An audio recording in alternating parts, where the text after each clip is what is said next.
I now give the floor to His Excellency Mohamad Hasan, Minister for Foreign Affairs of Malaysia.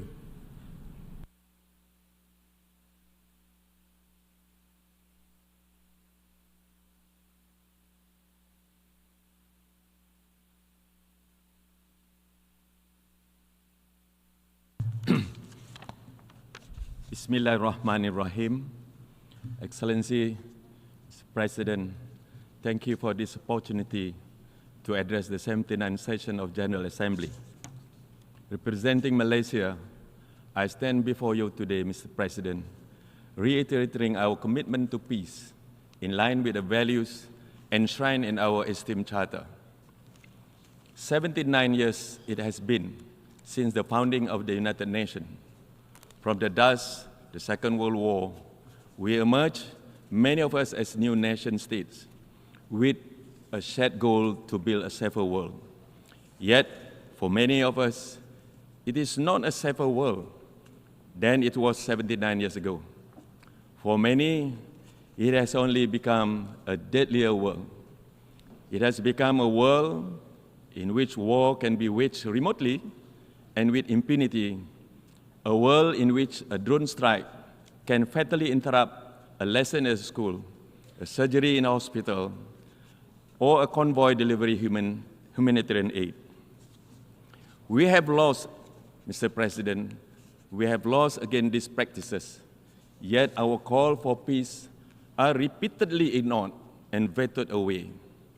In other words, it is a world in which the mighty continue to silence the meek, with far greater weapons than before. Nowhere does this ring truer, of course, than in Gaza. We stand at a critical juncture in world history on the failure of global governance to address the genocide of Palestinians.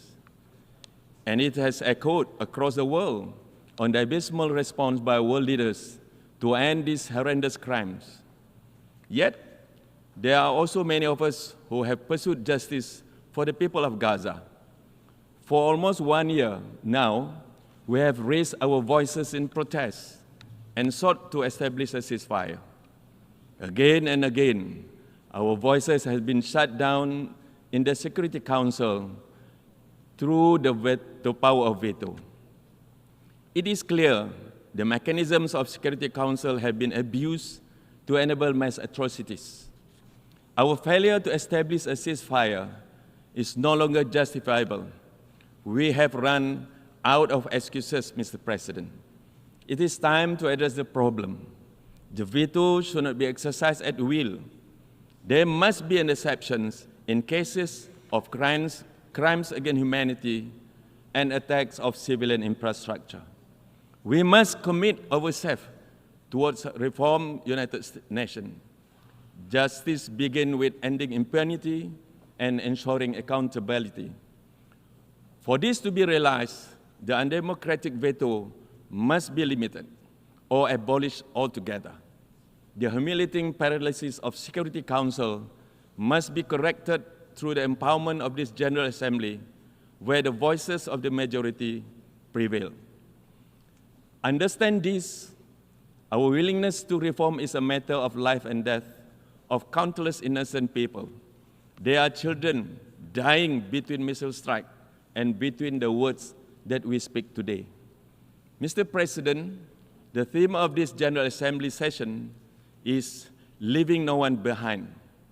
In the spirit of this effort, it fills us with hope to see the state of Palestine seated among us today.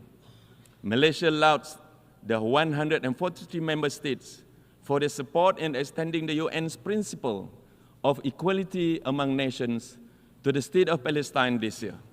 And we strongly urge the remaining minority to join the majority. It is time to realize Palestine's right to statehood and full membership in this assembly.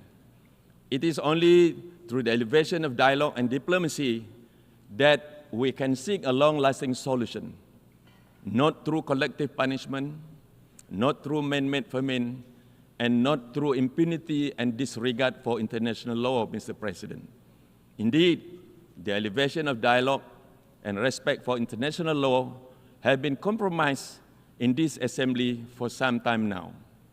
Israel has violated every international law there is, including the Genocide Convention, Geneva Convention, and human rights treaties.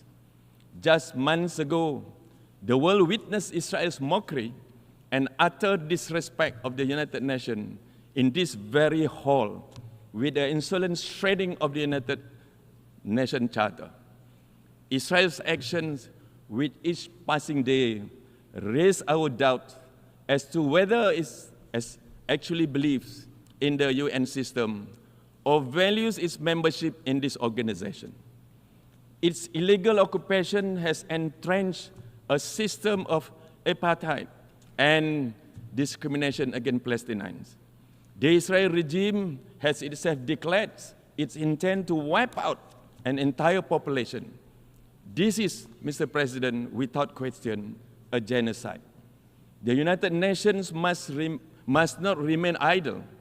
We must urgently utilize the existing processes founded by the General Assembly, along with mechanisms developed by Human Rights Council. Malaysia calls on the international community to reinstitute the United Nations Special Committee against Apartheid. Furthermore, Malaysia's demand that the Security Council invoke the powers under Chapter 7 of UN Charter and impose an immediate arms embargo against Israel. Therefore, Mr. President, our task is threefold. Number one, we must limit or abolish the veto.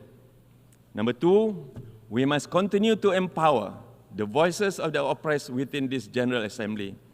And thirdly, we must halt the flow of weapons to rogue states who have proven 100 times over their willingness to commit crimes against humanity.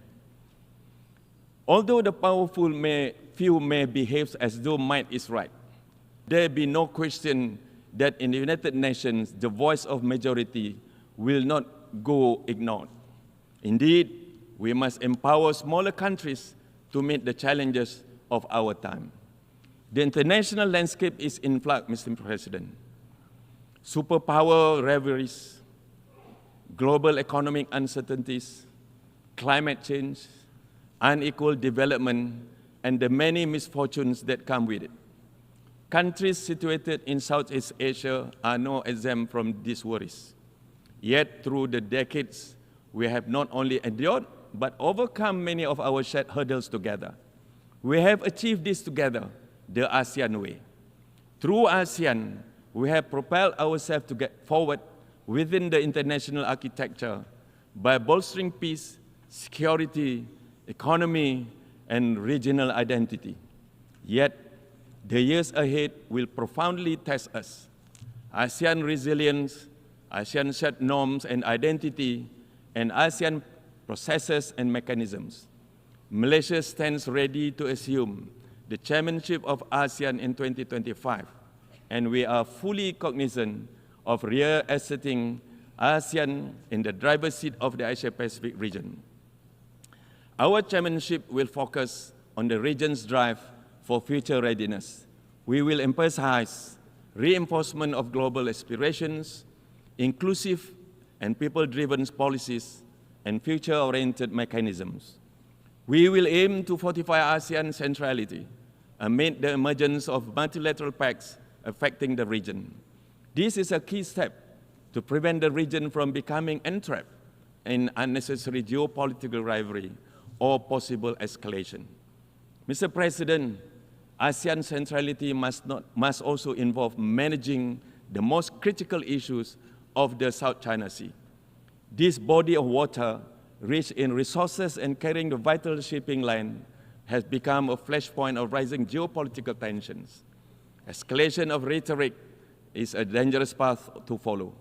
We must not allow the situation to become dominated by growing distrust. This benefits no one.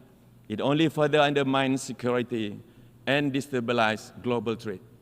We must collectively pursue a different vision of South China Sea, a future in which this region is a zone of peace, stability, and cooperation.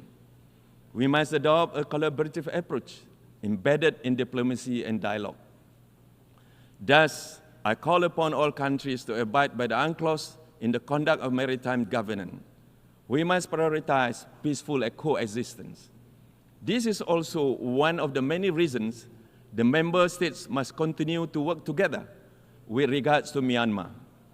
We will push for stronger humanitarian assistance and adherence to the ASEAN 5-point consensus to seek solutions.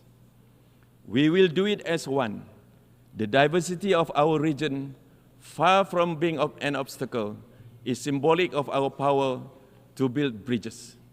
It goes without saying, Mr. President, that our stewardship of ASEAN will therefore emphasize continuous dialogue with our partners, as well as the adaptability needed to engage with different challenges and stakeholders. Malaysia will strive to realize our common desire and collective will to live in a region of lasting peace, security and stability, sustain economic growth, social progress, and ultimately shared prosperity. Yes, shared prosperity, Mr. President. This is the ghost of geopolitics, Mr. President, often spoken but never seen. Mr. President, the countries of the Global South have continued to be marginalized and remain underrepresented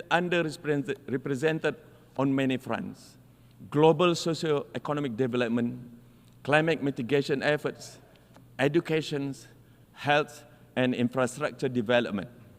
International mechanisms fail to adapt to current realities, often isolating and penalizing developing countries, placing the burden of environment guilt onto them while disregarding our very real needs.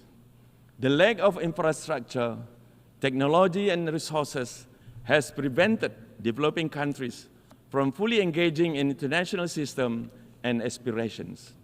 One of the primary challenges, Mr. President, is equitable access to financing for development. Innovative and new models of financing for development that drive sustainability, conservation, climate action, and achievement of SDGs should be part of new multilateral solutions. The climate crisis may be the most pressing challenge of our time. It is no longer a distant threat. It has flooded our doorstep, Mr. President. It transcends borders by disrupting economies and displacing entire communities. The scientific data has spoken. We are witnessing unprecedented level of warming, extreme weather, and devastating impacts of rising sea levels. National efforts alone will not suffice. The climate crisis requires global solution in the form of climate financing, technology transfer, and capacity building. We must continue to push for a just and equitable approach, the meeting of the development needs of the Global South. At the same time, Malaysia advocates the importance of Global South unity. We have a broader vision of promoting peace, development, and stable multipolar order through the empowerment of the voices of the South. The countries of the Global South hold massive potential to further the pursuit of peace and justice around the world, through solidarity among developing nations and through mutual support and understanding. This is fundamental to ensure fair and equitable progress for all. The Global South demands your attention, Mr. Chairman. We must not leave anyone behind. Unfortunately, global trends are pointing at the opposite direction. Around the world, we are witnessing an upsurge in hate speech and violence toward minorities. The past few years have been shadowed by the rise of Islamophobia in particular. We are appalled by the alarming trend of hatred, intolerance, and acts of violence against Muslims. This cannot continue, Mr. President. In the era of globalization, there is room for everyone to coexist.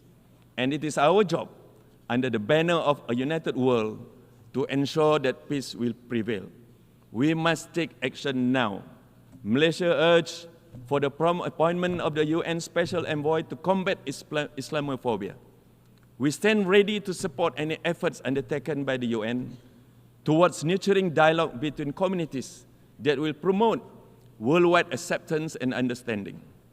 While Islamophobia is a threat to Muslims, broader issues of hatred against the followers of any religion will undermine the universal values of justice and peace that we all vowed to protect.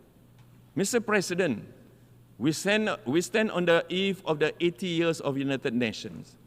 We have achieved wonders together. Ours is a story of the modern successes of humankind. Together, we have delivered food to the starving. We have eradicated diseases. We took decisive actions against apartheid and in the 20th century, and we must do it again now. Let our commitment to justice never fail, no matter how formidable the task. There be no doubt the question of Gaza is a direct test of the capability of the United Nations. Let this 76-year-old issue not age into a century of our failure to uphold justice. We strongly call for an end to the occupation and for the Israel regime to comply with the decision of the International Court of Justice. Mr. President, let our dreams of free Palestinians live beyond today and beyond the words that we have said. Thank you very much, Mr. President. I thank the Minister of Foreign Affairs of Malaysia.